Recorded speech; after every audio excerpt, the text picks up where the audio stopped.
We start with the premise that the widely shared beliefs in a society are: don't harm other people, respect their property, that part of nature that you transform and make valuable becomes yours, and a violation of these principles is an attempt to live at the expense of others and cannot be allowed. In a small village, this could work in a straightforward manner, where people all know each other. If you did something bad, everyone would learn about it, which would cause an immediate backfire, and you would have to make things right or become an outcast. What is relied on here is the reputation of someone, which describes their trustworthiness. Knowing the reputation of members of the society by memory is possible in a small village, but becomes quickly impossible as the society becomes larger. It also becomes more complex. For example, one person has agreed to make a delivery at a certain time, but is delayed 2 hours because of a heavy storm. Who now owes what to whom? Or, there is a rich person with a lot of resources and a not so rich person who wants to trade his labor. How does the little guy know that he will be treated fairly? Who does he go to if his overtime isn't paid? Remember, there is no government in a voluntary society. Luckily, we can foresee problems. In a market where there is no government, it is a valuable asset, competitively speaking, to be able to show your potential business partners that you can be trusted. You set yourself up to be checked, and if you don't follow through, then you lose that asset that allowed you to be trusted. One way in which this principle could be formalized and professionalized is as follows. You pay a business for a special kind of database service. With this service, you have the ability to create permissions to add an entry, to create permissions to read the database, but no possibility to change or remove entries. The next step is when you engage in a contract with someone that you agree on an arbitrator, who is also paid, who will interpret the actions of the parties according to the contract in case of a dispute. The arbitrator gets an access code to make an entry in the databases of the parties. If there is a dispute and the arbitrator decides against you, and you are not willing to comply with the ruling, then the arbitrator will put his findings in your database. This means that you no longer have a way of showing potential trading partners that you are trustworthy, at least until you make things right. And in this market where such a proof has become the norm, you will be at a great disadvantage. Trading partners also require from each other that the arbitrator keeps a publicly accessible list of the unresolved disputes by way of the details of the violator and the full details of the case.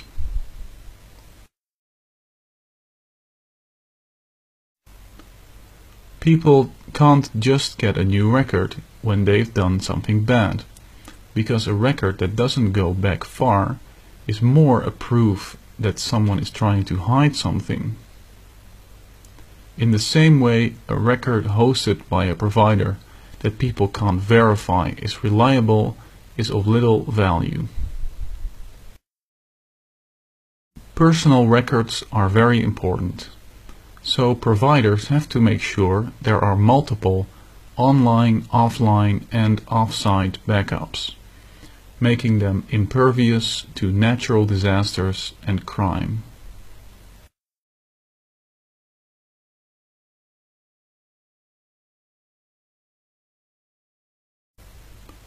People will only agree on arbitrators that they trust.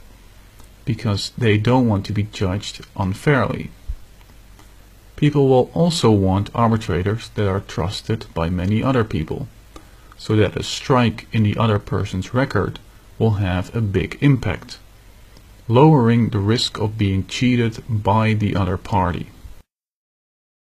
Another differentiating factor is the knowledge the arbitrator has about the specific kind of business that is being done.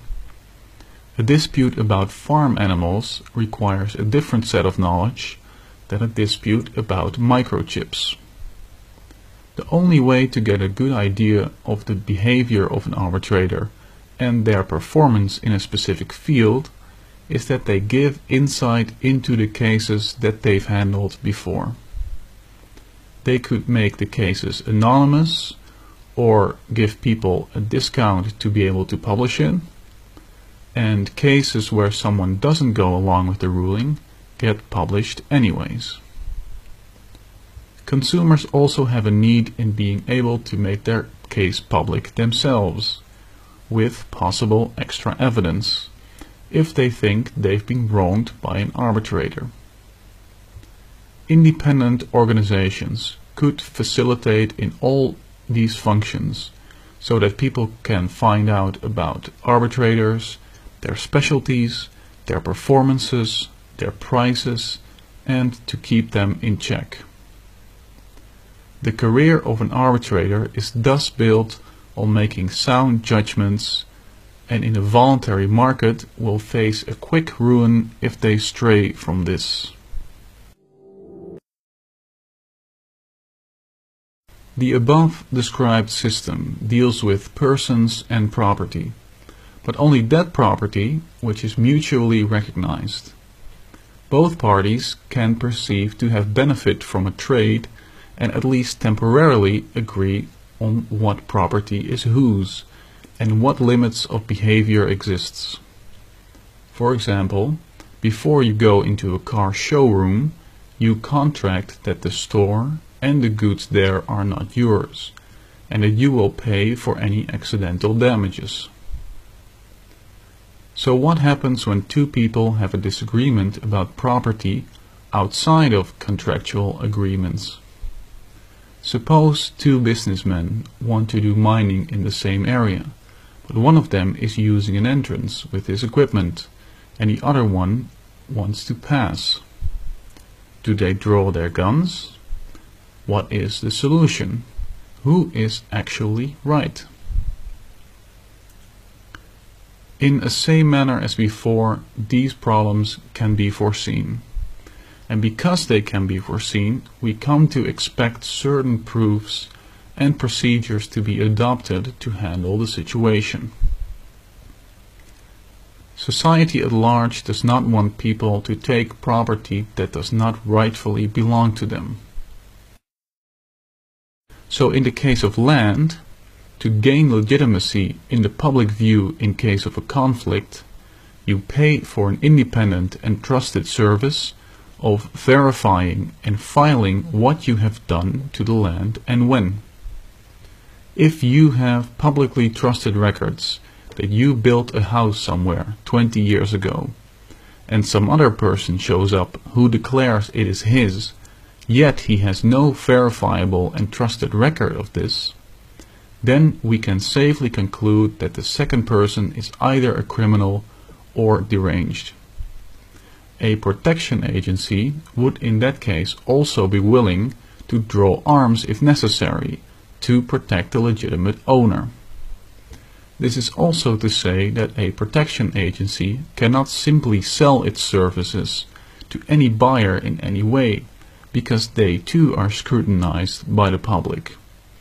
If they are viewed as being above the rules mercenaries, criminals, they become the opponent of the entire society, which has many more guns, resources, manpower, and are all cooperating. In the mining example, there is no clear criminal. This means that resorting to strong-arm tactics would be highly suspect. Because it is easy to see that this kind of non-contracted dispute can also occur, it becomes expected from people engaging in new land use to have a predetermined and knowable list of arbitrators that they are willing to use in such a case. As different fields have different arbitrators specializing in them, farming, drilling, mining, etc., there will be suitable arbitrators that are successful and respected. We expect these to occur on those lists. All of this would be the reasonable solution. If one of the two parties feels he is being treated unfairly, he will always have the trump card of going to the press and making the case public, for which there can be a high price to pay by his opponent.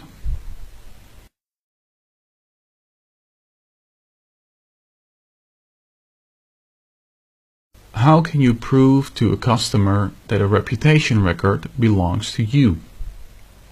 We foresee this problem, and it is of very high value to us, so we allow ourselves to be uniquely identifiable by our reputation provider, which becomes part of the service. The mechanism that has been explained is one way in which a voluntary society could function. Some situations may warrant a higher investment for an even lower risk. For industrial land disputes, they may settle on using multiple arbitrators from the field who decide through a vote.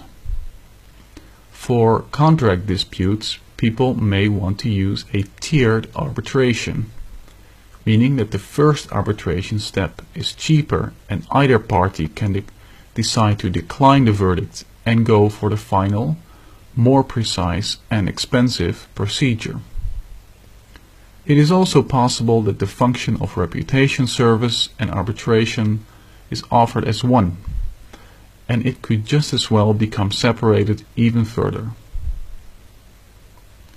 We cannot know these things exactly, and what the market will come up with will most likely far exceed any of our current imagination.